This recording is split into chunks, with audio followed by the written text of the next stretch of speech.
Hi friends, आज हम लोग हेलोइडिन शुरू करने वाले हैं। हेलोइडिन का इंट्रोडक्शन यानी कि उसका परिचय देखेंगे हम लोग कि हेलोइडिन क्या होता है, किस तरह से होता है, फिर हम लोग आगे बढ़ेंगे। और ये आपका हेलोइडिन और हेलोइडिन का लेक्चर नंबर 12 होगा। ऑलरेडी हम लोग 11 लेक्चर कंप्लीट कर चुके हैं। यदि आप देखना चाहते हो तो प्लेलिस्ट में मिल जाएगा, नहीं तो इसका लिंक आपको डिस्क्रिप्शन में हम दे देंगे, वहाँ से भी आप देख सकते हो। तो पिछले लेक्चर में हम लोग हेलोएल्केन का केमिकल प्रॉपर्टीज पढ़ रहे थे। तो अल्टीमेटली हम लोग देखे थे रिएक्शन विथ मेटल यानी कि धातु के साथ अभिक्रिया। वहाँ पे हम लोग उर्ज रिएक्शन के बारे में पढ़े थे और ग्रिग्नार्ड अभिकर्मक के बारे में पढ़े थे। आज हम स्टार्ट करने वाले हैं हेलोएल्केन। हेलोएल्केन आपका हेलोएल्केन ख़त्म हो चुका है। हेलोएल्केन आप देखोगे कि इसमें दो वर्ड है, एक है आपका हेलो है, दूसरा आपका एरिन है। तो हेलो और दूसरा आपके पास क्या है, एरिन है। ठीक है, ये जो आपका हेलो टर्म है ना, इस हेलो टर्म आया हुआ है हाइड्रोजन से। कहाँ से आया हुआ है? हाइड्रोजन से। हेलोजन का सिंबल क्या होता है? X। हेलोजन बोले तो फ्लोरीन, क्लोरीन, ब्रोमीन और आयोडीन। एरिन की बात कर लेते हैं। एरिन का मतलब होता है aromatic compound. Aromatic compound Hindi में बोलोगे क्या, तो एरोमेटिक कंपाउंड ही। ठीक है, एरोमेटिक कंपाउंड क्या होता है, कैसे होता है, हम लोग पहले ही डिस्कस कर चुके हैं। यहाँ पे एरोमेटिक कंपाउंड का मतलब बेंजीन।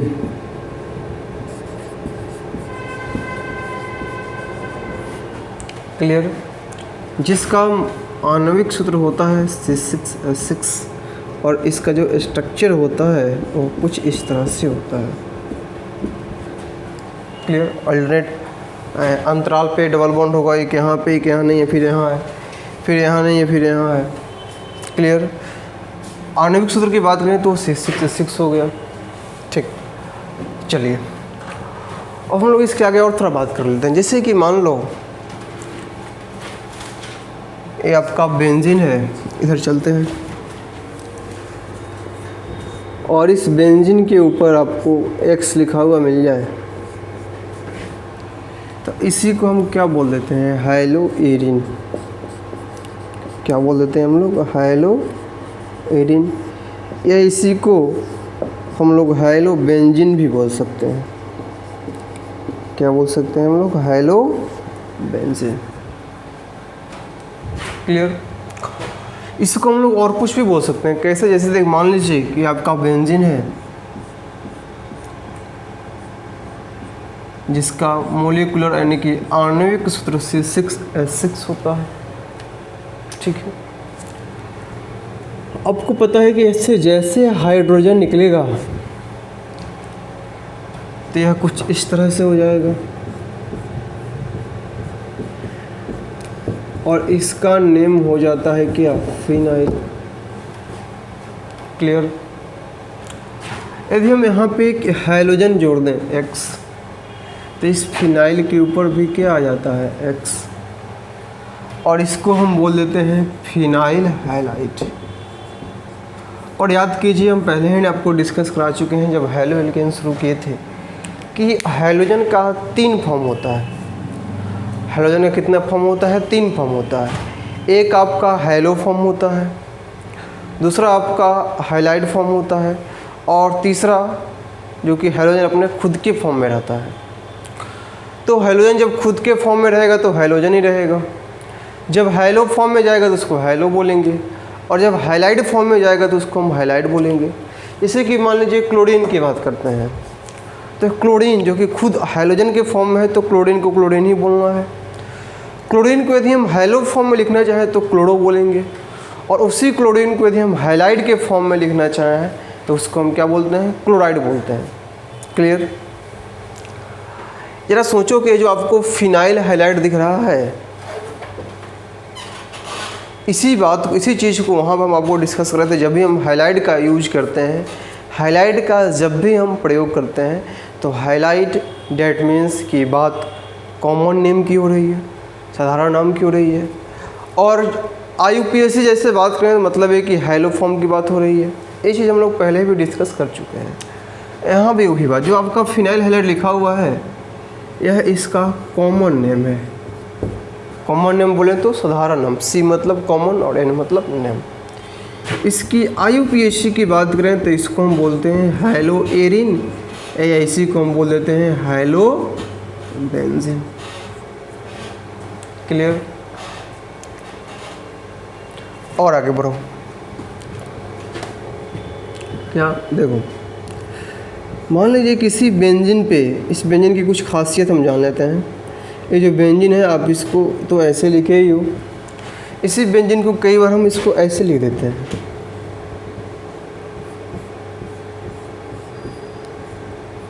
ऐसे लिख देते हैं। इसको हम यहाँ भेज दिए। इसी बेंजीन को कई बार हम ऐसे भी लिख देते हैं। यह तीनों का तीनों आपका क्या है, बेंजीन है।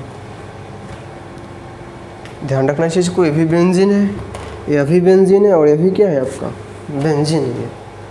हाँ, यह तीनों आपका सेम है। इसके पीछे रीज़न है क्यों सेम है, इसकी चर्चा हम करेंगे। अभी सुनो बात को।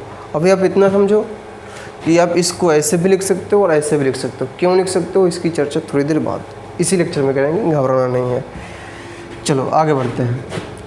मान लेते हैं कि इस बेंजीन पे हम X लिए हैं तो हैलो बेंजीन हुआ है। हम क्या करते हैं कि यहाँ पे क्लोरीन ले लेते हैं। क्लियर? एक कार्बन, यहाँ पे कार्बन है हर जगह, आपको पता ही है। एक कार्बन 4 बनवाता है, देखो बनाया हुआ है। यहाँ पे हाइड्रोजन था उसको उठाकर क्या जोड़ दिए, Cl। चलो, जब Cl जोड़ेंगे तो इसका बताओ हैलो बेंजीन, तो Cl यानी कि क्लोरो बेंजीन। क्लियर? इसी बेंजीन पे यदि हम ब्रोमीन जोड़ दें तो इसको हम क्या बोलेंगे, ब्रोमो बेंजीन। क्लियर? इसी बेंजीन पे यदि हम आयोडीन जोड़ दें तो इसको हम क्या पढ़ेंगे, आयोडो बेंजीन।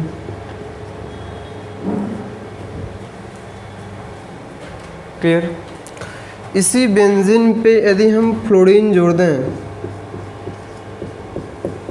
तो इसको हम क्या पढ़ते हैं, फ्लोरोबेंजीन। क्लियर? और कुछ बात जान लेते हैं। इसी बेंजीन पे यदि आपको, इसको अपलोड कर लीजिए। चलो इसको थोड़ा सा मिटाते हैं यहाँ पर।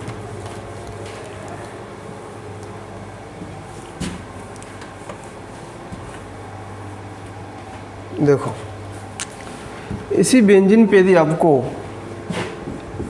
NO2 मिल जाए, एक चीज़ और, एक सेकंड रुक जाओ।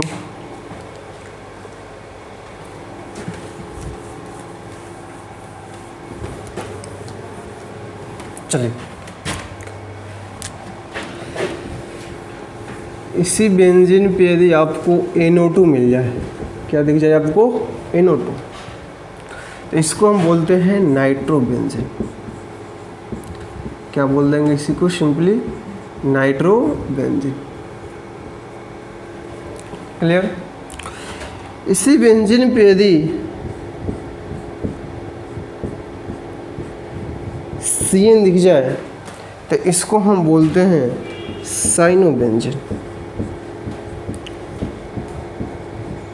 साइनोबेंजीन। क्लियर? इसी बेंजीन पे यदि आपको NH2 दिख जाए, इसका यूज आगे होने वाला है, घबराना नहीं है इस चीज़ से। इसको हम क्या बोलते हैं, एनिलीन। क्लियर? इसी बेंजीन पे यदि आपको COOH दिखे तो इसको हम पढ़ते हैं बेंजोइक एसिड।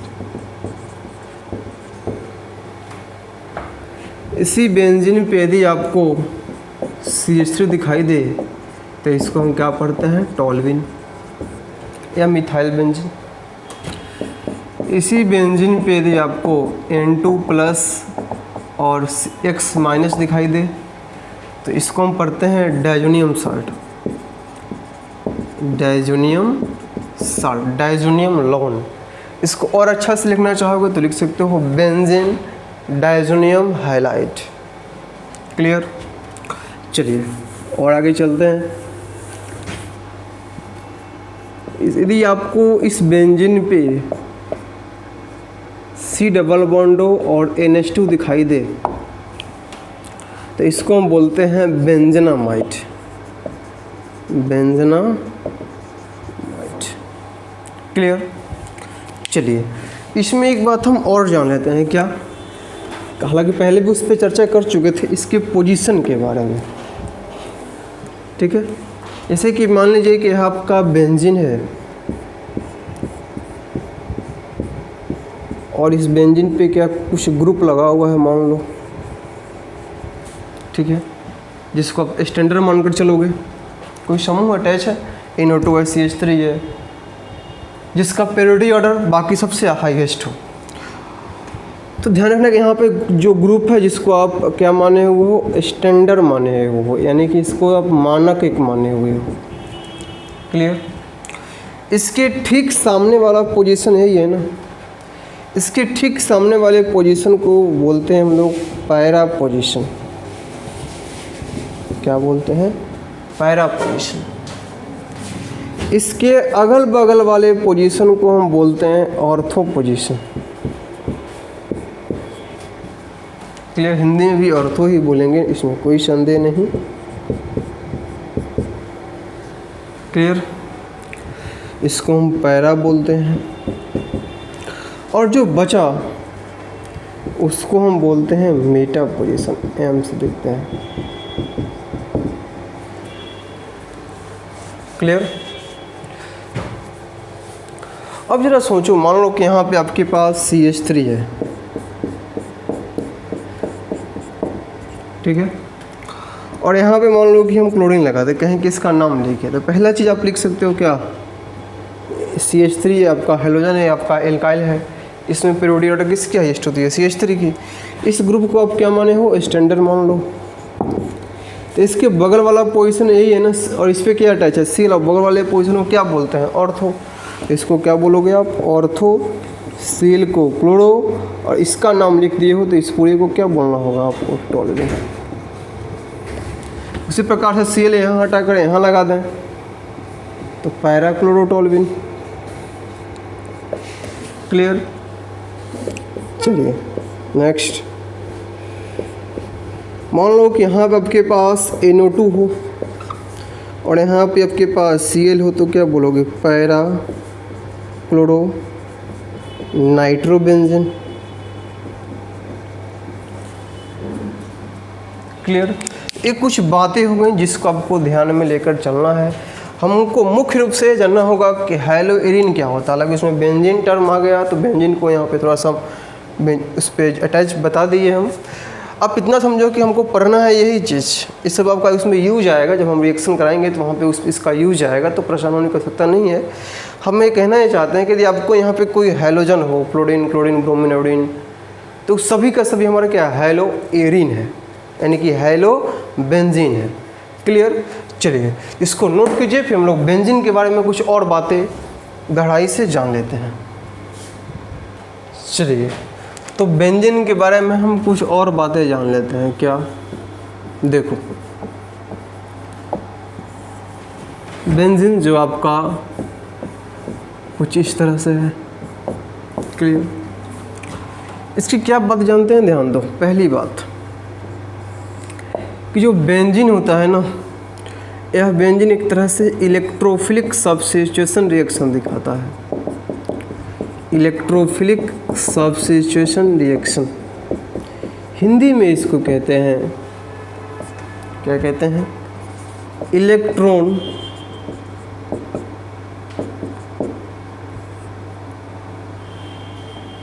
ध्यान दो बात को, याद करो जब हम डिस्कस किए थे न्यूक्लियोफाइल, तो न्यूक्लियोफाइल को क्या बोले थे, नाभिक कारगी।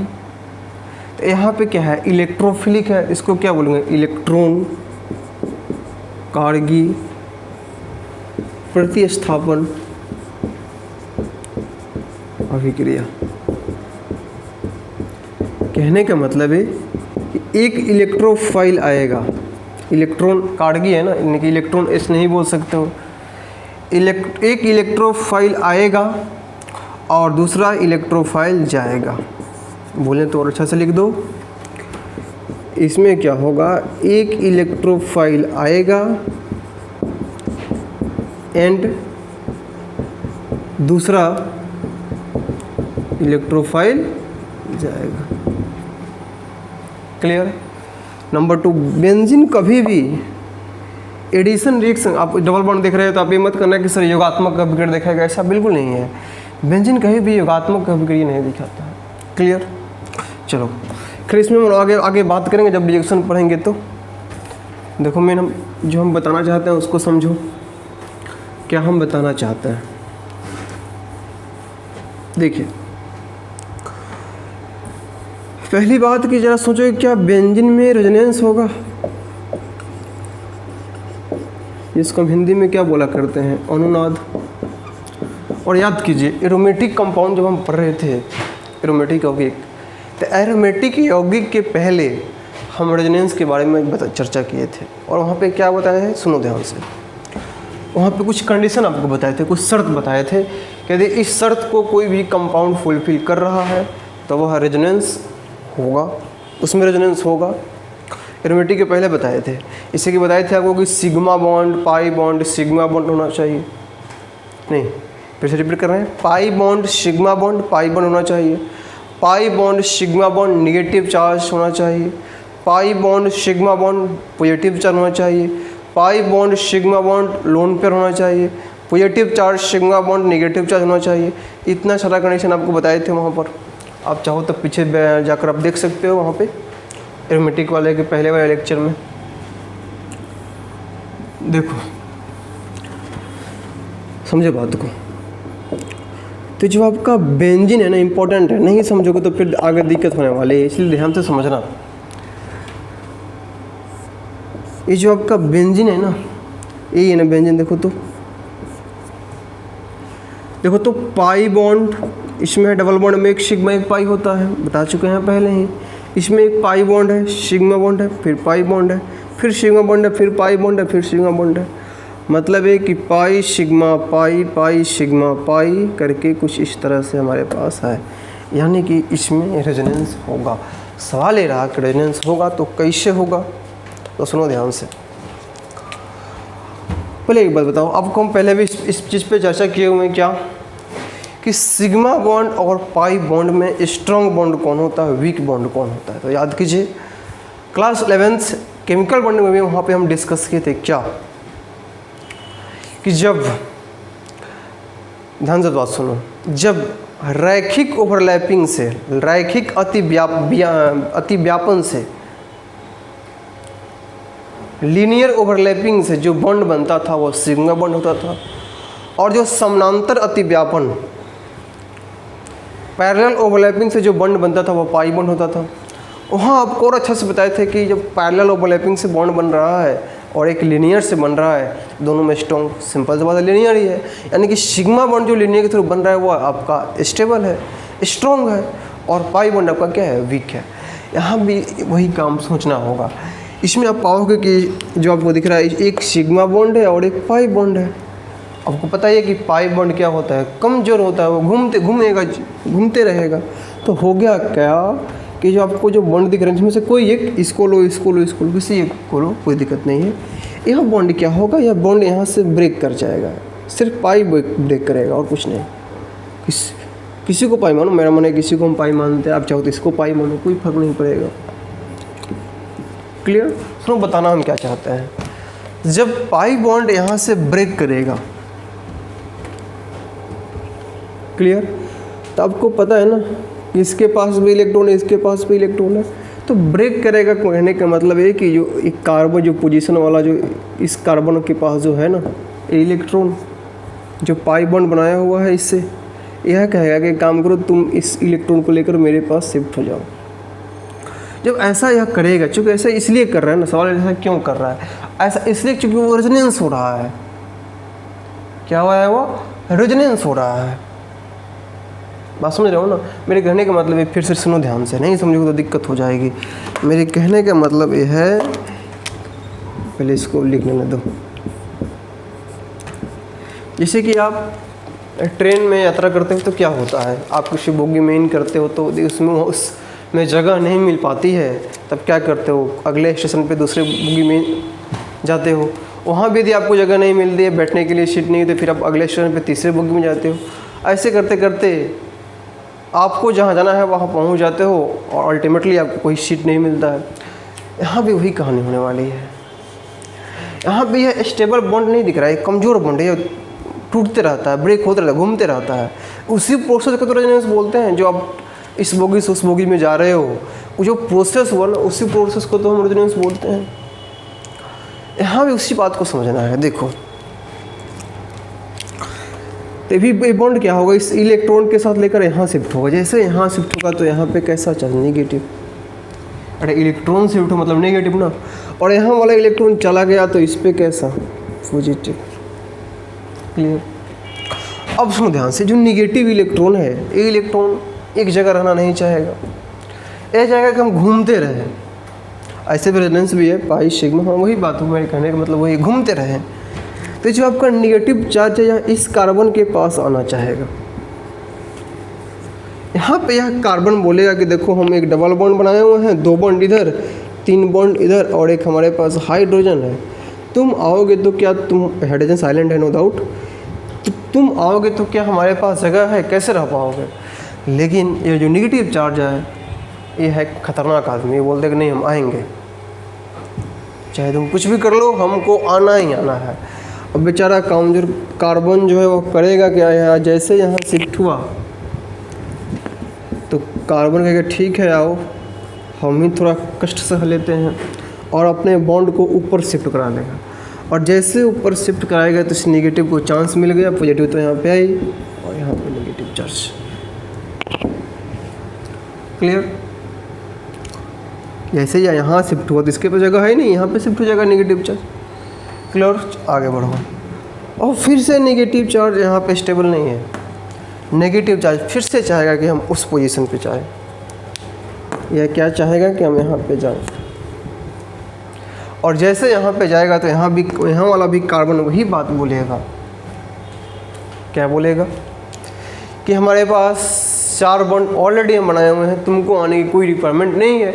लेकिन ये जो पोजीशन पे जो कार्बन है कहेगा, जो निगेटिव है वो कहेगा नहीं हम आएंगे, चाहे तुम कुछ भी करो, इसका आना मजबूरी है। तो बेचारा जो आपको डबल बॉन्ड वाला जो पाई बॉन्ड दिख रहा है ना, उसको जिसको झुकना पड़ेगा और यह बैक पीछे शिफ्ट हो जाएगा। और जैसे पीछे में शिफ्ट हुआ तो यह कुछ इस तरह से आएगा, ऐसे ऐसे, और यहाँ पे नेगेटिव और यहाँ पे पॉजिटिव। क्लियर। जैसे कुछ इस तरह से बातें होगी, ध्यान से समझो। अब ये नेगेटिव चार्ज फिर से इस पॉजिटिव के पास जाएगा, और जैसे पॉजिटिव के वजह पॉजिटिव खुश कि चलो हम बॉन्ड बना रहे हैं, एक नेगेटिव पॉजिटिव मिलकर क्या बना दिया, बॉन्ड बना दिया। और जैसे बॉन्ड बनाया तो कुछ इस तरह से स्ट्रक्चर हमारे पास आ गया। देखो तो हम चले यहाँ से थे ना, ऐसे ऐसे करके चले थे, हम कहाँ तक पहुँचे, ऐसे पहुँचे। क्यों, चूँकि रेजोनेंस हो रहा है ना। क्लियर। इस बात को ध्यान में लेकर चलना काफ़ी इम्पोर्टेंट चीज़ है। ठीक है, इसका पीछे से बैक से भी जाकर देख सकते हो, थोड़ा सा इसको वीडियो को पॉज करके पीछे से भी देख लो कि कैसे हम बताए हैं, तब आगे बढ़ना। चलो तो और आगे चलते हैं। क्या देखिए इसमें बताना क्या चाहते हैं, हालांकि इसका आगे यूज आने वाला है, हम कहना क्या चाहते हैं सुनो ध्यान से स्पष्ट। आप देखोगे कि जो आपका पाई बॉन्ड है, इसमें जो आपका निगेटिव चार्ज है वो पॉजिटिव तो जैसे का तैसे है ना, पॉजिटिव जहाँ पे है वो वहाँ पे है, पॉजिटिव से कोई छेड़खानी नहीं हुई है, निगेटिव घूमते रहा है। और पाई जो आपका पाई बॉन्ड है डबल बॉन्ड वाले में, वो भी क्या हो रहा है, घूमते रह रहा है। तो एक काम करते हैं, हम इसको ऐसे दिखा देते हैं। इसको दिखाने का मकसद ये है कि इस पूरे रिंग में जो आपका पाई बॉन्ड है वो क्या रह रहा है, घूमते रहा है, घूम रहा है। क्लियर? कभी यहाँ है, कभी यहाँ है, कभी यहाँ है, पूरा घूम रहा है। क्लियर? अब सोचो कि निगेटिव चार्ज कहाँ कहाँ घूम रहा है। आप पाओगे कि एक निगेटिव चार्ज यहाँ घूम रहा है, एक निगेटिव चार्ज यहाँ घूम रहा है, और एक निगेटिव यहाँ है, और यहाँ पे क्या है आपका पॉजिटिव। जरा एक बात सोचो कि यहाँ पे जो निगेटिव चार्ज है क्या ये हमेशा के लिए है? क्या यहाँ पे जो पॉजिटिव चार्ज है यह हमेशा के लिए है? बिल्कुल नहीं, ये तो कुछ देरी के लिए है ना। फिर तो निगेटिव तो यहाँ पे आ ही जा रहा है ना। तो हम यहाँ पे क्या लिखेंगे, जो निगेटिव है इसको हम लिखेंगे कि पार्शियल निगेटिव। इस निगेटिव को हम लिखेंगे पार्शियल निगेटिव। पार्शियल का मतलब होता है आंशिक, थोड़ा निगेटिव। और यह हो गया आपका क्या, थोड़ा पॉजिटिव। चूँकि पॉजिटिव भी तो परमानेंटली नहीं है, थोड़ा समय के लिए आया है। तो यहाँ पे निगेटिव, यहाँ निगेटिव, यहाँ निगेटिव। क्लियर? इसको हम बोलते हैं रेजोनेंस हाइब्रिड। इसको हम क्या बोलते हैं, रेजोनेंस हाइब्रिड। क्लियर?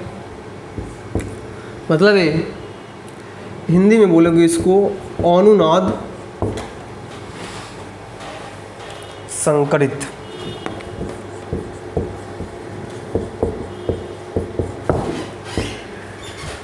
क्लियर? और आगे बढ़े, जरा सोचो, ये पॉजिटिव चार्ज तो फिक्स है ना। तो मान लो यहाँ पे कोई ग्रुप लगा हुआ है,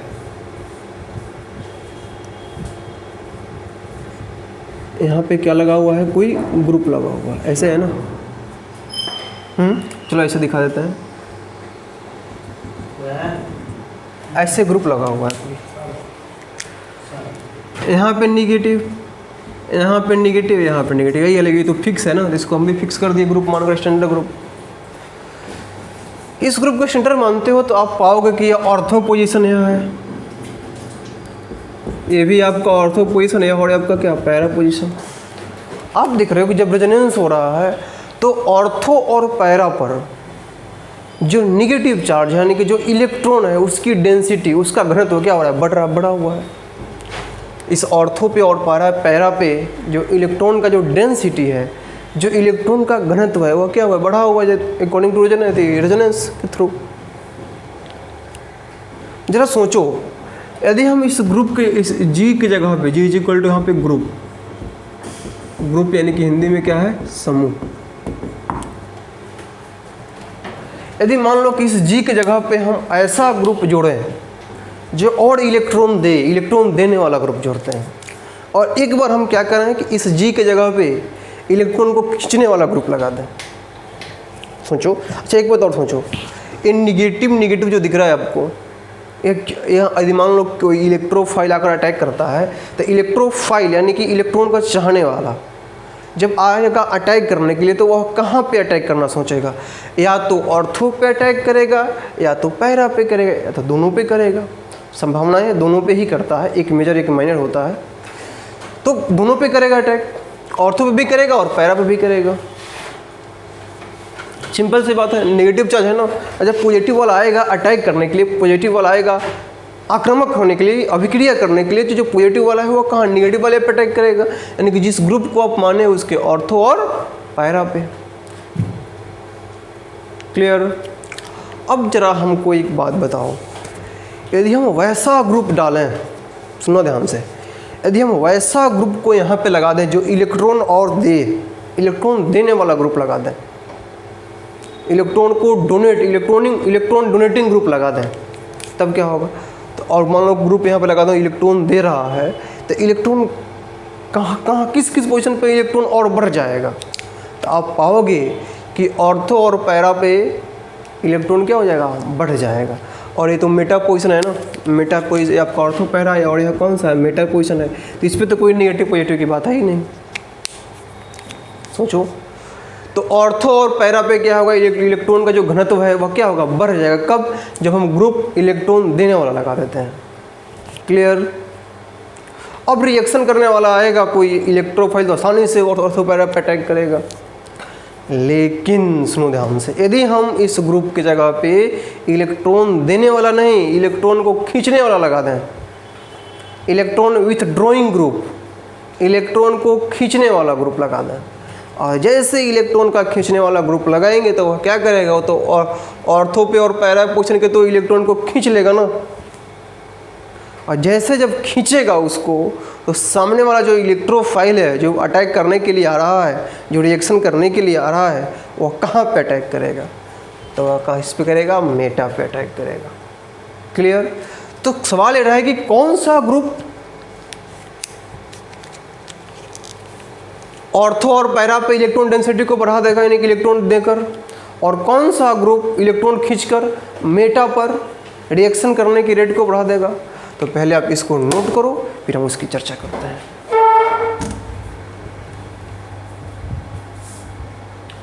चलिए, तो जो आपका ग्रुप है ना जी, जो आपका समूह है, यह दो तरह से हो सकता है। एक जो उस रिंग पे इलेक्ट्रॉन देते चले, यानी कि electron donating group,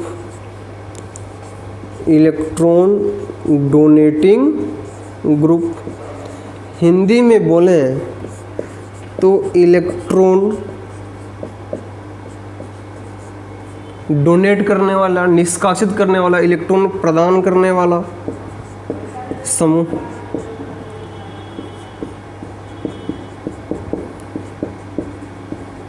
clear. Electron को निष्कासित करेगा किस पे, तो बेंजीन पे। और एक हो सकता है इलेक्ट्रॉन खींचने वाला समूह, किससे, तो उस रिंग से, यानी कि electron with drawing group, electron with drawing group. Hindi में बोलें तो इसको हम कह सकते हैं इलेक्ट्रॉन खींचने वाला समूह। कौन कौन सा होगा ध्यान दो। इसमें हम एग्जांपल लेंगे, जितना भी आपको एल्काइल ग्रुप दिख रहा है, जैसे कि CH3 मिथाइल, सब प्लस आई दिखाता है ना। प्लस आई का काम ही है इलेक्ट्रॉन को क्या करना, देना। प्लस एम बोलो तो CH3, आपको C2H5 दिखे, कोई भी आपको एल्काइल ग्रुप दिखे, OH दिखे आपको, NH2 दिखे आपको, यह सब का सब इलेक्ट्रॉन को देता है। क्लियर।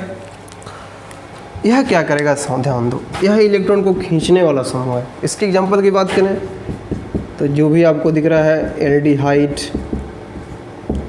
आपको दिख रहा होगा, कौन सा,